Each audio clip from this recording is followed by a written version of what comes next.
Depuis des temps immémoriaux, les hautes montagnes de l'Himalaya sont le théâtre de nombreuses légendes et mythes.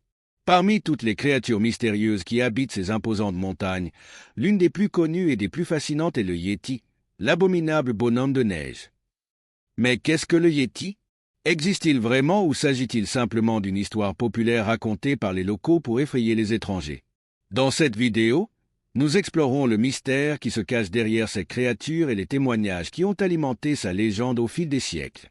Le mot « Yéti » vient du tibétain « Igeketi » ou « Yete », qui se traduit par « ours de roche » ou « monstre des montagnes ».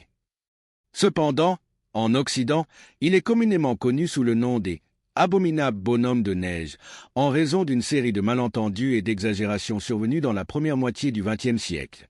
L'histoire du Yéti a commencé à prendre de l'ampleur parmi les habitants du Tibet et du Népal, où les Sherpas, les gens qui vivent dans les montagnes, ont rapporté des rencontres avec une étrange créature humanoïde couverte de fourrure blanche, ce qui les a amenés à parler d'un être mystérieux, qu'il habitait les plus hauts sommets de l'Himalaya. Pour eux, le Yéti était une sorte d'esprit gardien, un être qui protégeait les montagnes et leurs habitants et à qui on devait le respect. Cependant, c'est à partir du XIXe siècle que les premières mentions du Yéti commencent à attirer l'attention des voyageurs occidentaux. Des témoignages d'expéditions dans l'Himalaya, notamment ceux des premiers alpinistes tentant de conquérir le mont Everest, font état d'observations de gigantesques empreintes de pas dans la neige. Ces empreintes, que certains qualifiaient de semblables à celles d'un homme, mais beaucoup plus grandes, semblaient indiquer la présence d'une étrange créature. Au fil des années, des centaines d'observations de ces créatures ont été documentées dans les régions montagneuses de l'Himalaya. Des Sherpas ont affirmé avoir vu le Yéti au loin, tandis que d'autres ont entendu ces étranges rugissements au loin. Cependant, ce qui a le plus alimenté la légende, ce sont les empreintes trouvées dans la neige. En 1951, l'alpiniste britannique Eric Shipton a pris une célèbre photographie d'empreintes de pas géantes sur le glacier Menlin, près du mont Everest. Les empreintes, longues d'environ 30 cm, semblaient avoir une forme humaine, mais beaucoup plus grande. Cette photographie est devenue l'un des documents les plus célèbres liés au Yéti. Bien que certains experts en biologie et en anthropologie aient tenté d'expliquer les empreintes comme étant le résultat d'ours ou d'animaux connus, d'autres ont soutenu qu'il n'y avait pas d'explication claire. En 1960, une équipe d'expéditionnaires, dirigée par le Népalais Narbu Tenzing, a trouvé des empreintes encore plus grandes près du camp de base de l'Everest. Cependant, les preuves physiques de la créature n'ont jamais été retrouvées, laissant de nombreux sceptiques se demander si le Yéti existait réellement ou s'il s'agissait d'un mythe. Malgré le manque de preuves définitives, les empreintes mystérieuses restent l'une des principales raisons pour lesquelles le Yéti reste un mystère non résolu. Bien que de nombreux scientifiques pensent qu'il pourrait s'agir d'empreintes d'ours ou d'animaux inconnus, d'autres soutiennent qu'il y a quelque chose de beaucoup plus grand et plus étrange derrière ces observations.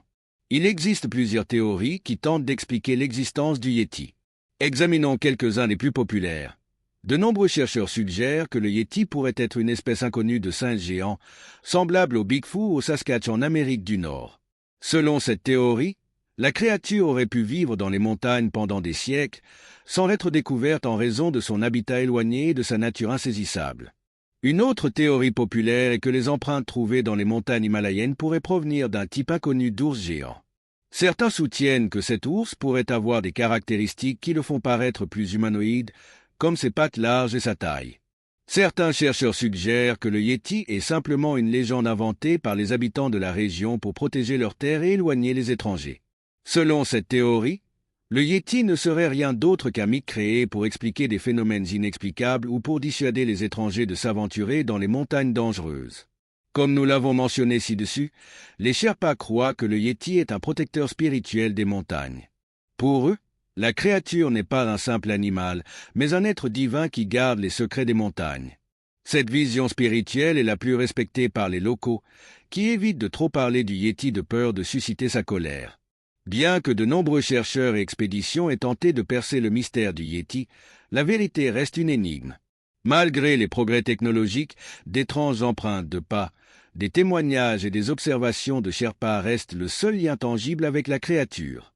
Les scientifiques ont été incapables de fournir une explication définitive, et les images et vidéos prétendument capturant le Yéti restent controversées et difficiles à vérifier.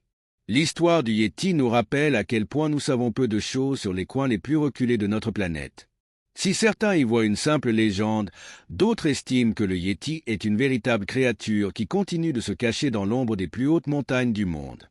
Qu'il s'agisse d'un mythe, d'une espèce inconnue ou d'un protecteur spirituel, le Yéti reste l'un des plus grands mystères de l'humanité et continuera probablement à faire l'objet de fascination et de spéculation pendant de nombreuses années. Si vous souhaitez voir d'autres histoires intéressantes, vous pouvez me suivre sur ma chaîne YouTube Franck Fernandez History.